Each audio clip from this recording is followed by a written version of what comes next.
Hi guys! Ako nga pala si Miss Lee. Ayan, nandito ako sa Shopee ngayon. Ito nga pala yung in-order ko na siopan with siomai.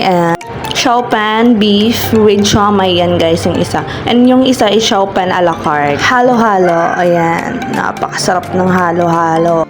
Siyempre, hindi natin makakalimutan mag-pray. Ayan, mag-pray tayo sa mga pagkain na binibigay niya sa atin. Siyempre, samahan ng kaunti na chismis kaunti. Ayan, so first bite muna tayo guys. Ayan, first subo. Ayan, napakalang bunganga ako. Gutom na ako dyan. Ayan, napakarami nang binigay sa akin ng siopan.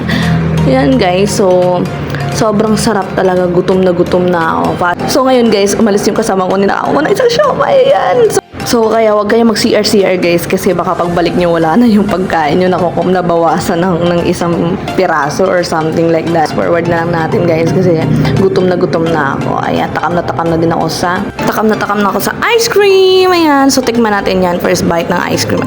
Sarap.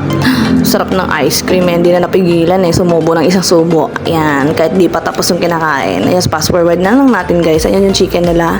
Ayan, ang liit pero napakasarap niyan. Ewan ko ba ba't diyan ang napunta sa amin na chicken na sobrang liit ng chicken ng binigay ni Chowking sa akin. Oy, Chowking naman, baka naman. So ayan, tikman natin yung chicken ni Chowking kung masarap ba. Ayan, yum. Ayan, so malapit ko na maubos yung siopan ko. Ayan, ilang subo na lang. And tapos na. So ngayon, yung titirahin na naman natin yung halo-halo. Titirahin. Sana all. Nga pala guys, ako lang ba nakaka-relate nito?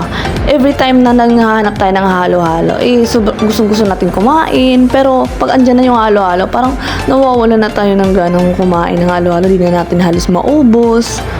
Ilang beses na nangyayari sa akin yun. Comment down below kung sino yung nakaka-relate sa katulad ko. Ayan, malapit ko na maubos yung ice cream. Ayan. Smile nga. Ayan guys. So, ayan. Paubos na. And, yan. Tilukin natin. Ayan. Wala na naman. And, pauwi na ako. Ayan. Pauwi na ako guys. Ayan. Dinala ko yung food na sobra.